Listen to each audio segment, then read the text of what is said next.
O conteúdo da aula de quarta-feira, dia 25/3, é sobre leishmaniose tegumentar americana, que é uma enfermidade polimórfica de pele e de mucosas.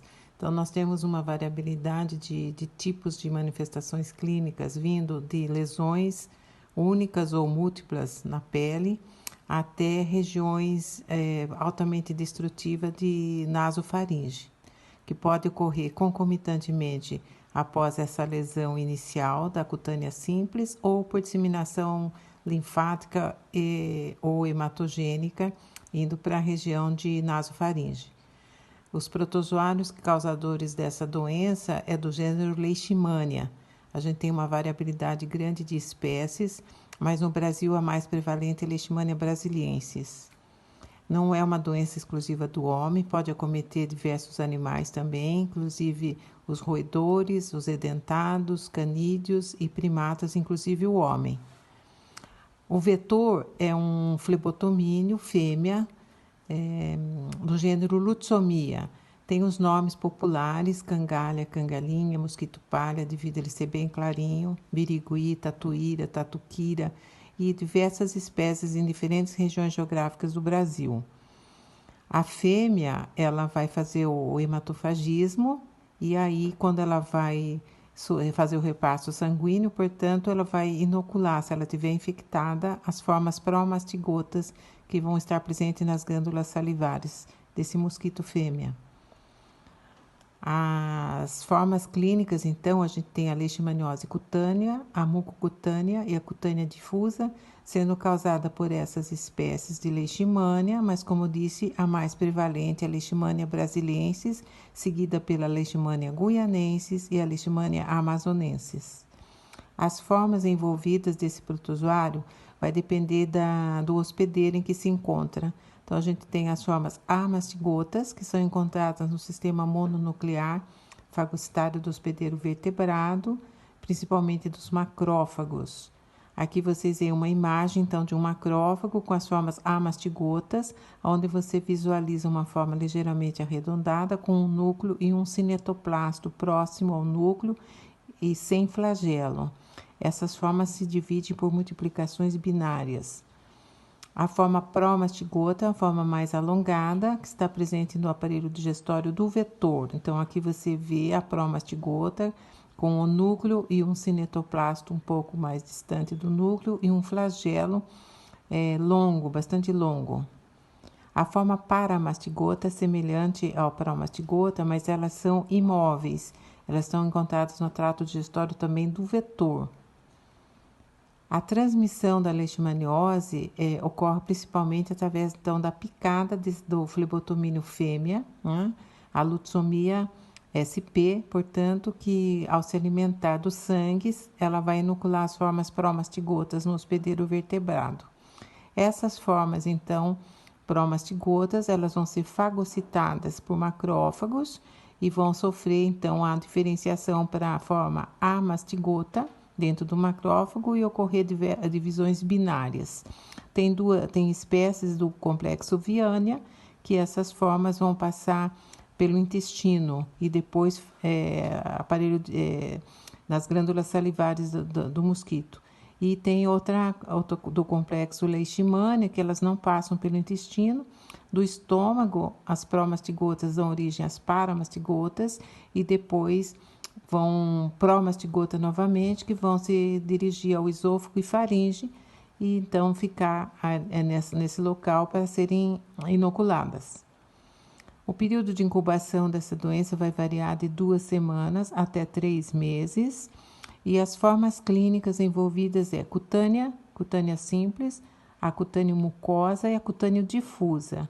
A leishmaniose cutânea simples, as espécies que estão envolvidas, principalmente a brasiliensis, seguida por guianensis, amazonensis, lansone, forma essa ferida, né? Essa úlcera, também conhecida como úlcera de Bauru, que ela é circular, com as bordas mais elevadas e um fundo granulomatoso, semelhante a uma cratera de vulcão.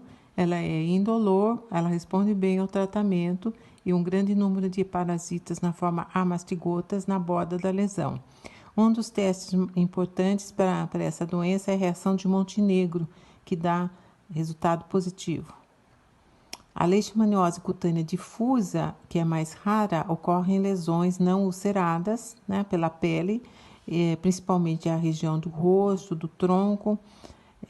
A leishmania envolvida aqui no Brasil, principalmente, é a leishmania amazonensis, né, e não tem resposta imunológica, é uma deficiência da resposta imunológica e não responde bem à terapêutica.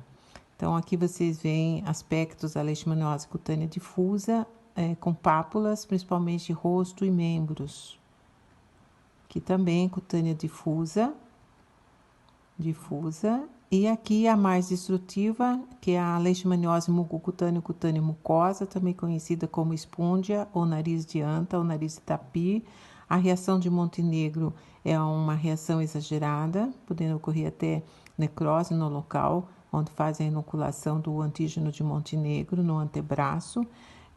São lesões altamente destrutivas na boca, no septo, na mucosa nasal, na faringe, nas cartilagens nasais. Então, bastante mutilante e pode, inclusive, levar a óbito. Aqui vocês veem a leishmaniose cutânea ou mucocutânea, né? A primeira figura começou com uma leishmaniose cutânea simples, ali vocês veem a úlcera, e por metástases, então, indo atingir a região de orofaringe e septo nasal. A leishmaniose, então, mucocutânea, principalmente causada pela leishmania brasiliensis, também uma ineficácia do tratamento, o nariz fica bastante inchado, né, com edema, coriza, e até ocorrer a destruição do septo. Então, aqui vocês veem ele já totalmente destruído. As pessoas começam a ter dificuldade de respirar, de falar, de deglutir. E as complicações respiratórias secundárias, que muitas vezes, então, levam esse paciente a óbito. A patogenia da doença, então, as formas pró-mastigotas, que eu falei que são inoculadas, e são atraídas para o local os macrófagos. Aí esses macrófagos irão fagocitar essas formas pró-mastigotas, que vão se diferenciar em amastigotas e sofrer divisões binárias. Mais macrófagos vão para a região, formando então um infiltrado inflamatório. Então, essa lesão inicial inicia com esse infiltrado inflamatório, depois a formação desse nódulo dérmico, que chamamos de histiocitoma. Vai ocorrer uma inflamação, uma necrose do local, formação de uma úlcera crostrosa. Ocorre daí a perda dessa crosta e aí a úlcera leishmaniótica propriamente dita. Pode ocorrer a disseminação, como eu falei, linfática ou hematogênica, ocorrendo essas metástases para a região de orofaringe. Então, a lesão vai variar muito, né? A patologia variar de uma lesão única, indolor ou múltipla, para lesões múltiplas, não ulcerativas ou ulcerativas disseminadas, né? Então, o quadro clínico bastante diferenciado. O diagnóstico clínico seria o aspecto da lesão e a anamnese. Em termos de exames laboratoriais, podemos fazer esfregaço de raspado de lesão, das bordas da lesão, cultura, inoculação em animais, histopatologia e métodos indiretos imunológicos, principalmente a reação intradérmica de Montenegro. Aqui, então, está fazendo uma escarificação de borda de lesão para fazer a lâmina. Aqui é o teste de Montenegro, né? Onde você inocula pró-mastigotas atenuadas, que é o antígeno de Montenegro, e vai ocorrer, então, a reação imunológica e a formação da pápula no antebraço. Você marca aí a região que você fez a inoculação da pró-mastigota atenuada e espera 24 horas para fazer a leitura. Negativa, quando não tem nenhum sinal no ponto de inoculação, ou uma pequena pápula menor do que 5 milímetros. E positiva, quando esse nódulo formar igual ou maior do que 5 milímetros. Então, reação de Montenegro positivo para a leishmaniose. Em termos de tratamento, o único medicamento são os antimoniais, altamente hepatotóxicos, o nome comercial Glucantime, são 17 miligramas por quilograma dia, durante 10 dias, são injeções, se faz um intervalo de 10 dias e novo ciclo de tratamento. Pode ser intramuscular, endovenoso ou local. Você pode fazer limpeza também das lesões com permanganato de potássio, 1 para 5.000 ml em água. Aqueles pacientes que são resistentes ao tratamento ou são cardiopatas, a droga de segunda escolha é isotiocianato de pentamidina ou anfotericina B, que também não são drogas boazinhas.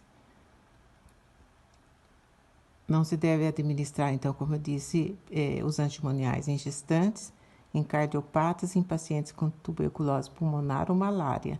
Existem muitos efeitos colaterais e há necessidade de abstinência de álcool e repouso físico. Critério de cura é a reepitelização total das lesões, a regressão de todos os sinais otorrinolaringológicos e o médico deve fazer o acompanhamento durante 3 meses após o tratamento para avaliação dessa cura. Então, aqui vocês veem antes, né, a pré-terapêutica e a pós-terapêutica. E em termos de distribuição dessa doença no Brasil, nós temos o vetor em quase todos os estados do Brasil, então há uma expansão geográfica muito grande no Brasil. Há essas dificuldades terapêuticas, como falei, só existem os antimoniais, a questão das deformidades e sequelas, principalmente nas regiões de nasofaringe, né? Então, é uma doença de saúde pública e que deve ser acompanhada e notificada. É uma de notificação obrigatória, né? Nós temos que, a vigilância tem que identificar os focos, a área endêmica, se esse caso é autóctone, ou seja, é da região, ou se veio de fora, características desse caso para poder implantar medidas de controle no local. As medidas de controle seriam esse diagnóstico precoce, o tratamento adequado, diminuir o máximo o contato do homem com o vetor, as medidas educativas e administrativas. Leishvacin é um medicamento, vamos dizer assim, uma vacina que está sendo estudada, ainda não testada em humanos, testada em animais. Então, não existe vacina ainda para leishmaniose tegumentar. O que se sabe é associar glucantime com leishvacin e com BCG a um tempo diminuído de tratamento. Em termos de profilaxia, então, evitar o contato com esses vetores, principalmente em regiões de selva, de árvores, né? Evitar dormir na copa das árvores, detetização dos locais, captura desses animais, né? Evitar essas áreas endêmicas, principalmente no período das 4 da tarde às 8 da noite, que é o horário que a fêmea faz o reparto sanguíneo.